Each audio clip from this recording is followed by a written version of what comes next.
আজ আমি আপনাদেরকে গল্পের মাধ্যমে কিছু কথা তুলে ধরব। আপনারা একটু মনোযোগ সহকারে শুনবেন।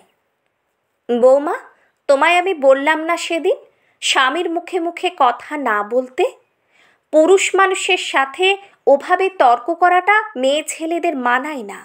মেয়ে ছেলে মেয়ে ছেলের মতো থাকবে।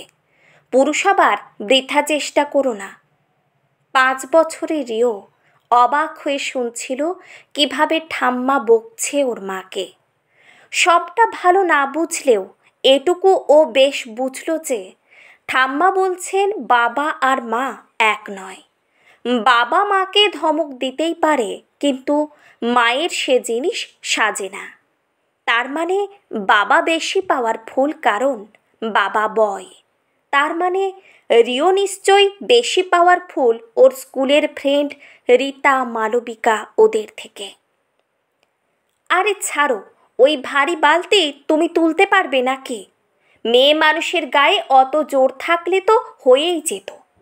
তোমরা আবার কোনো ভারী কাজ করতে পারো নাকি? 7 বছরের বুবান জুলজুল করে তাকিয়ে রয়েছে বাবার দিকে। বাবা বারবার মাকে বলে মা নাকি মেয়ে মানুষ, তাই মা এটা পারবে না, সেটা পারবে না, এটা করতে নেই, সেটা করতে নেই। বুবান বুঝতে পারে ইদানিং যে মেয়েরা তার মানে ছেলেদের মতো স্ট্রং নয়। ওরা অনেক কিছুই পারে না। অনেক কিছু করা থেকে তাদের ছেলেরা আটকে দিতে পারে, কারণ মেয়ে মানেই দুর্বল।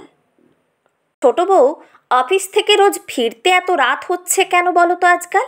এত রাত করে কোনো মেয়ের বাড়ি ফেরাটা যে ঠিক নয় সেটা তো নিশ্চয়ই বোঝো। আর যদি এত দেরি হবে তাহলে তোমার বরকে কেন ফোন করো না? শোনো, কাল থেকে ঠাকুরপো তোমায় নিয়ে আসবে, আর ঠাকুরপো না পারলে তোমার ভাসুর ঠাকুর যাবেন। না দিদি ভাই, আমার অসুবিধা হয় না কোনো। উফ, জেদ করো না ছোট বউ। কোনো মেয়ের পক্ষে যে একজন অভিভাবক ছাড়া এত রাতে বাড়ি ফেরা সম্ভব নয় তা বোঝো না নাকি? মেয়েদের এত বাড়াবাড়ি একেবারে ভালো নয়।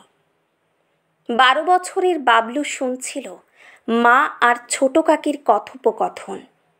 এরকম কথাবার্তা প্রায়ই হয় বাড়িতে। ও এখন বড় হচ্ছে, তাই বেশ বুঝতে পারে মেয়েরা ঠিক ছেলেদের মতো নয়। মেয়েরা অনেকটাই দুর্বল।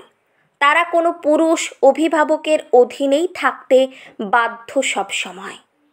তাদের ছাড়া একা বেশিক্ষণ বাইরে থাকা, তাদের কথা না মানা, এগুলো মেয়েদের জন্য অন্যায়।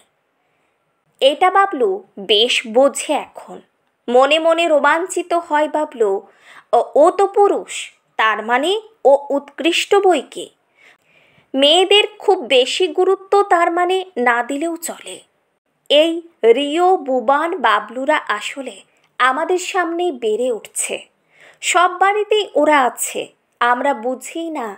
আমরাই আস্তে আস্তে ওদের ভাবতে শেখাচ্ছি যে মেয়েরা দুর্বল, মেয়েরা দ্বিতীয় শ্রেণীর নাগরিক, মেয়েরা অনেক কিছুই পারে না, মেয়েদের গায়ে জোর নেই, মেয়েরা পুরুষ অভিভাবক ছাড়া অসহায়, ইত্যাদি প্রভৃতি।